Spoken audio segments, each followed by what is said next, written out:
So currently we're in week 5 of my 11-week marathon block. As some of you may watch last week's video, that was deload week, and that's when I headed down to see Fletch and do the lactate test. We got a load of data from that. That was really good in terms of moving our training forward. The opening 3 weeks and the deload week was very much an introduction. And now with that data we've collected, and it's given us a real kind of more direction. It's taken the guesswork out of it essentially, right? So now we can really see what's going on under my hood and really start to dial in what it is we need to work on. So some of the big changes we've seen is that the pacing on my easy runs has gone up. My heart, whereas I'd used to work at like a heart rate around about 120 for my easy runs, now it's kind of 130. So we're going to start to stretch out and work towards more the top end of that aerobic system and really try and develop that further. And then the other side of that is the threshold stuff. So what it kind of solidified was what I was feeling in the runs, right? And this is something I worked on with Fletch over the initial 3 weeks. Around about that 420, 430 mark is where I should be spending my time for thresholds. And yeah, it's given us a bit more direction kind of moving forward. On the back end of that deload week, on my Sunday kind of long run, I had probably my best training run of the block so far. And that was a 10K easy, followed by 5K at threshold. And I felt super strong coming off the back of that 10K. I think I did the 10K in about 52 minutes, and then I actually hit a 5K PB after that. And I've never really run a proper 5K, but for me that was a PB. I think I did it in 21 minutes 40 and felt super strong. So that was a real confidence booster coming out of block 1 and going into block 2 with this sort of new data. I mean, on the only downside of that is, on the Monday morning, I woke up and I had a real kind of some Achilles bruising. It was like tenderness on the back of my right Achilles. And actually I've just been hyper vigilant in terms of making sure it's recovered, icing it, heating it, getting massage on it, going in and doing hot tubs, hot bath, you know, really trying to just mobilize it, look after it, doing some rehab work on it. And that seems to have really helped. So I'm going to strap it over the next week or two just to take some of the load off it. But so far it feels pretty decent. So that's kind of where we're at. We're about to head into my threshold Thursday. So catch you there. Hey guys, so today is lactate. So lactate Thursdays, that's what they've been called from now on anyway.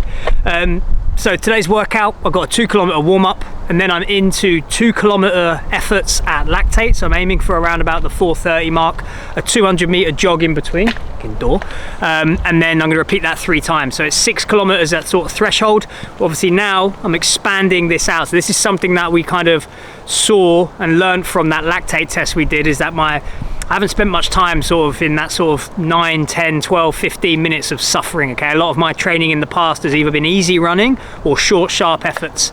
So now, obviously, over the next coming weeks, 6 weeks till the marathon this Sunday, I'm going to really be sort of testing myself in terms of my lactate tolerance and lactate buffering, and again just allow me to sort of be more comfortable in that sort of suffering. So that's the workout, that's the plan. I've got a little bit of a gammy ankle, as I might have mentioned previously in the video, sort of come about after Sunday, so just got that strapped. Actually doesn't feel too bad. It's just that fine line between knowing when to push, when not to push. So I'm going to push through today, see how it feels tomorrow, really go hard on the recovery today with some ice, some heat, and really try and get some of that inflammation out over the course of the weeks. Can't really afford to miss too many more sessions. But yeah, rain's coming down a little bit. Got a nice sort of 2.5 kilometer loop here, so I'll get this all completed and then I'll check back in.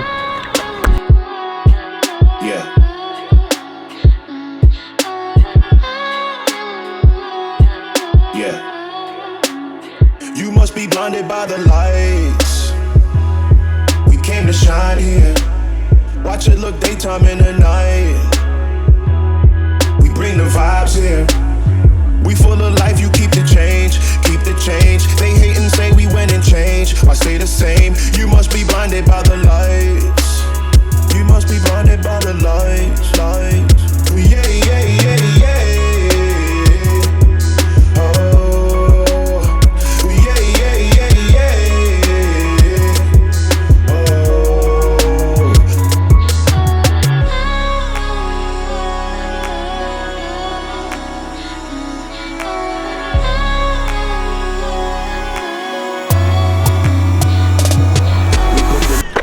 Okay guys, so completed the workout.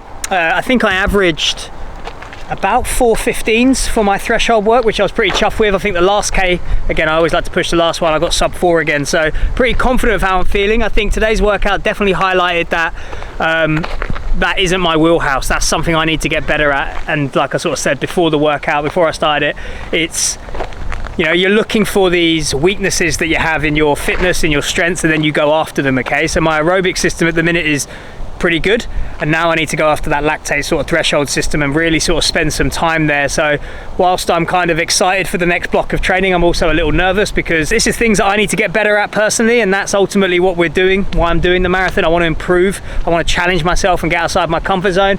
So workout in the bank, ankle feels pretty good relatively speaking. I'll go hard on the recovery after when I get home, and then I'll check in with you in a bit.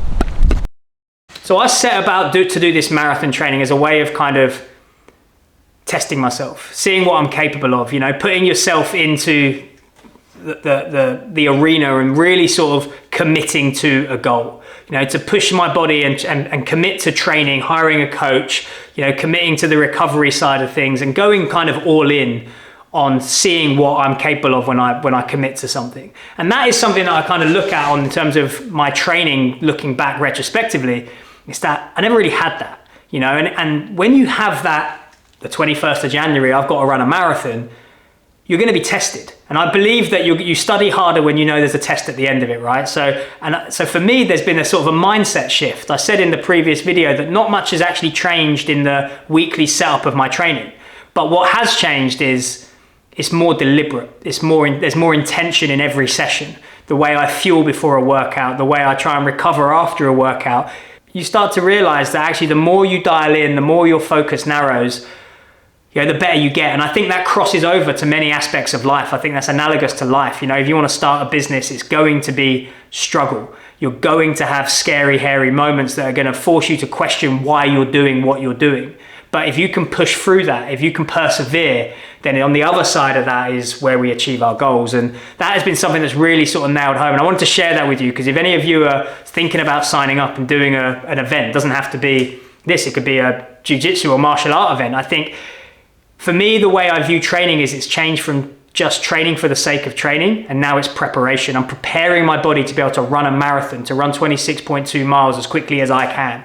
And you know, we're never going to know if we're prepared unless we test ourselves.